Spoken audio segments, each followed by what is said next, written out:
Eyes Without a Trace came out in 1959, directed by Georges Franju, is one of the greatest horror movies of all time.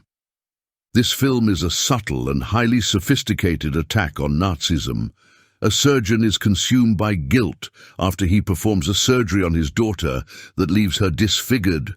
Though he tries to make amends for his mistake, he goes overboard with his attempts to do so. The plastic surgeon, who vowed to restore the face of his daughter who had been disfigured in a car accident, and this quest led him to murder victims and graft their facial features onto his daughter in an attempt to restore her beauty.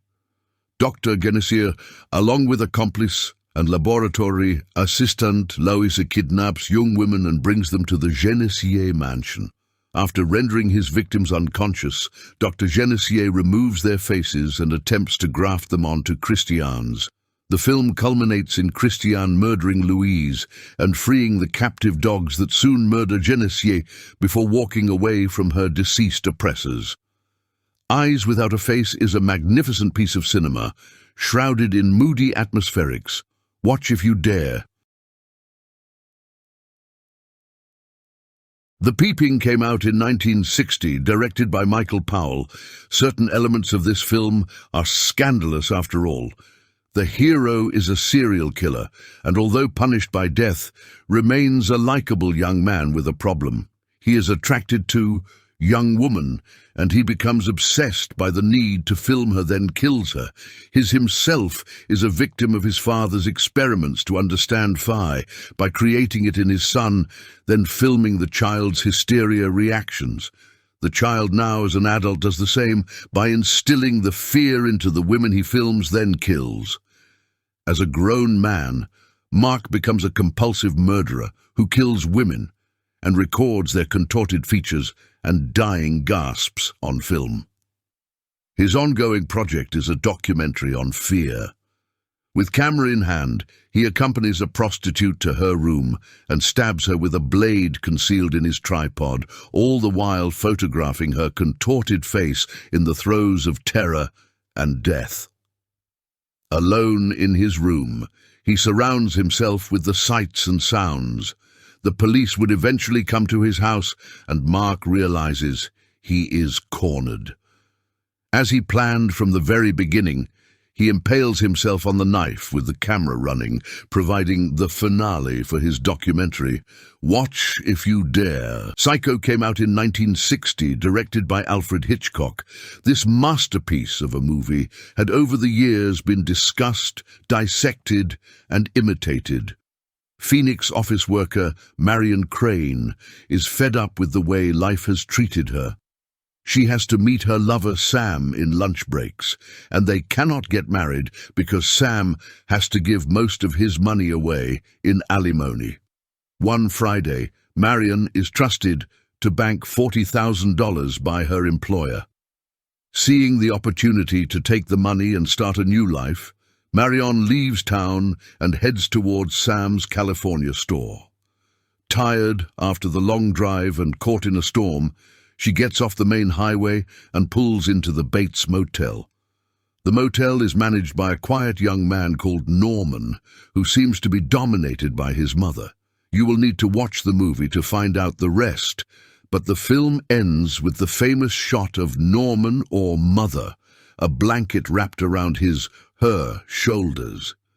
The voice of Mother tells us that she had to take over because Norman was trying to blame her for the murders.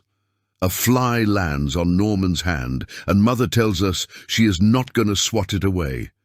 Watch if you dare.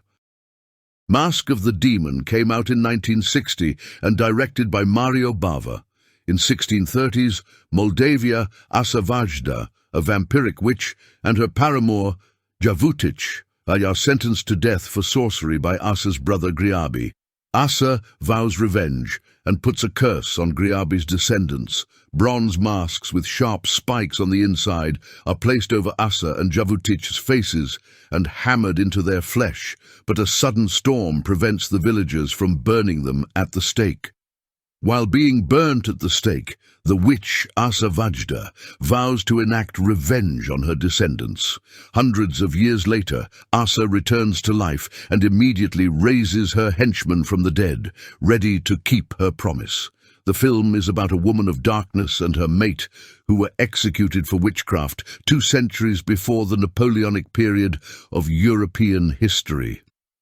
The most gruesome feature of the execution involved nailing a mask of Satan to their faces by means of a giant sledgehammer before they were entombed.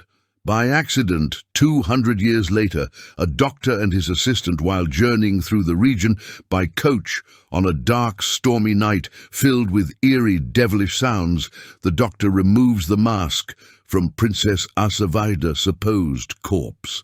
Now Princess Vajda and her fiendish companion become free to seek their revenge. Their evil is released on the world and must be stopped. Watch if you dare. The Innocence came out in 1961, directed by Jack Clayton. In Victorian England, the uncle, Sir Michael Redgrave, of orphaned niece Flora, Pamela Franklin, and nephew Miles, Martin Stevens, hires Miss Giddens, Deborah Kerr, as governess to raise the children at his estate with total independence and authority. Soon after her arrival, Miss Giddens comes to believe that the spirits of the former governess, Miss Jessel, Clytie Jessop, and valet Peter Quint, Peter Wingard, are possessing the children. Miss Giddens decides to help the children to face and exorcise the spirits. Watch the movie to find out what happens. This dark and atmospheric tale is a wonderful example of how to create an admirable horror movie that, although has violent undertones, features very little violence when all is said and done. Miss Giddens again cradles him and assures him that it's over. He is free. She then realizes that Miles is dead. Screaming and sobbing in horror, she then leans over him and kisses him passionately on the lips. The film ends on the image of her clasped, shaking hands, the same image it began with. Watch if you dare.